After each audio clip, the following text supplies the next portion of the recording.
தோசைக்கல்லுங்க. இது எல்லாமே வந்து அயர்ன் தோசைக்கல். இது வந்து அவங்க என்ன சொல்கிறாங்கன்னா, இண்டக்ஷன்லேயும் நார்மல் கேஸ் ஸ்டவ்லேயும் வைக்கலாம் அப்படின்னு வந்து சொல்கிறாங்க.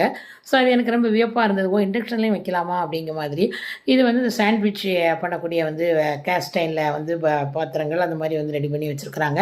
வெஜ்ஜு, நான்வெஜ்ஜு, சாண்ட்விச் எல்லாம் செய்துக்கலாம். கேஸ்ட் அயர்ன் தான் அதுவும். இதுவும் வந்து இந்த கேஸ்ட் அயர்ன்லேயே உள்ள வந்து சப்பாத்தி தவா, சப்பாத்தி பிரெட் டோஸ்ட் கூட வந்து பண்ணிக்கலாம் போல், அந்த மாதிரியான கேஸ்ட் அயர்ன். இது வந்து ஒரு ஆம்லெட் வந்து கரண்டி அகெயின் வந்து கேஸ்ட் அயர்ன்லேயே வந்து செய்திருக்கிறாங்க. ஸோ நல்லா வந்து ஹெவியாகவும் இருக்குது, லைட் வெயிட்டாகவும் ஹெவி வெயிட்லேயுமே வந்து இந்த கேஸ்ட் அயர்ன் ப்ராடக்ட் எல்லாம் வந்து வச்சுருக்குறாங்க.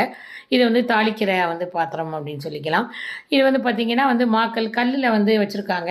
இது வந்து உருண்டை நல்ல அழகான குட்டி குட்டி உருளி சைஸ்லேருந்து என்னென்னு கேட்டிங்கன்னா தயிர் வந்து உர ஊற்றுறதுக்கு யூஸ் ஆகுனாங்க.